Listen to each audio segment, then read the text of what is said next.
जवळपास अर्ध्या महाराष्ट्रासाठी भाग्यविधाता ठरलेला समृद्धी महामार्ग. यात समृद्धी महामार्गावर तयार केली जाते मुंबईतील नवीन बीकेसी. समृद्धी महामार्गावरील आमणे नोड हे मुंबईतील बीकेसीच्या धर्तीवर विकसित केलं जाणार आहे.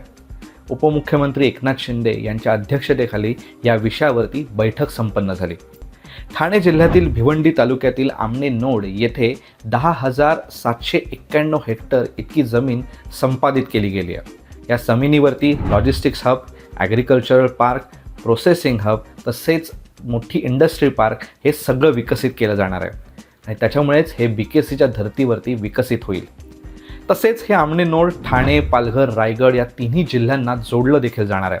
तेव्हा नवीन बीकेसीपर्यंत पोहोचणं सुलभ होईल. समृद्धी महामार्गामुळे याआधीच अनेक अविकसित भागांमध्ये विकासाची गंगा पोचली आहे. यात या नवीन बीकेसीमुळे भर पडणार हे नक्कीच.